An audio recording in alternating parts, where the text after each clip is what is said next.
அத்தை வந்துச்சு. 50,000 ரூபாய் கல்யாண செலவுக்கு சேர்த்து கேட்டுச்சு. நீங்க எதுவும் கவலைப்படாதீங்க. கடன் உடனே வாங்கி கல்யாணத்தை நடத்துங்க. நான் காட்டு வேலைக்கெல்லாம் போவேன். போய் எப்படியாவது கடன் அடைச்சிடுறேன். மனசுல எதுவும் வச்சுக்காதீங்க. நான் பாத்துக்கிறேன்.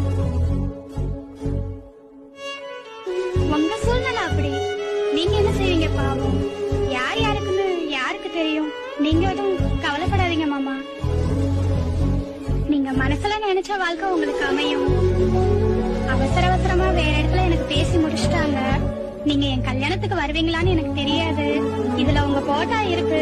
இனிமே இது என்கிட்ட இருக்க கூடாது. அதான் கொடுத்துட்டு போலான்னு வந்தேன். நான் கும்பிடுற தெய்வம் உங்களை கைவிடாது மாமா. நான் போயிட்டு வரேன். Download ShareChat.